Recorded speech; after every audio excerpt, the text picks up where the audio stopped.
Kada, kur ir kaip pradėti pokalbį su vaiku. Paaugliai žino daugiau už mus. Jei bando, tai mums nesakys. Tikrai, su paaugliu sunku.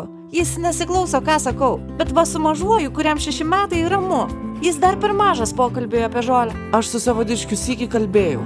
Viskas tiesiog baigėsi durų trankimu. Pelėda mitų neėda. Visur pilna įvairiausių žinių apie psichoaktyviąsias medžiagas, apie atvejus mokyklose, kai vaikai jomis apsinuodija. Tai kaip suprantamai ir aiškiai kalbėti su vaiku apie psichoaktyviąsias medžiagas. Kalbant su vaikais šią temą, svarbu būti nuoširdžiais, kalbėti jiems suprantama kalba.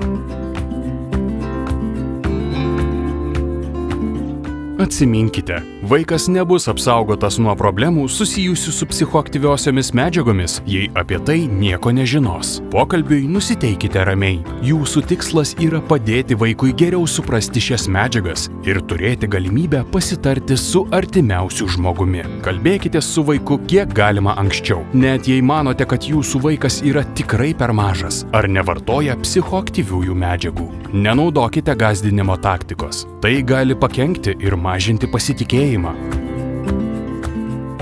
Geriau pradėkite nuo bandymo suprasti, ką jūsų vaikas jau yra girdėjęs ir matęs. Svarbu, ką sakote jūs, tėvai, bet dar svarbiau, ką sako jie, vaikai. Tad klausykite ir išklausykite. Mielos mamos ir tėčiai, nuolat domėkitės savo vaiku. Tai visada verta. Daugiau informacijos rplc.lt. Pelėda mitų neėda.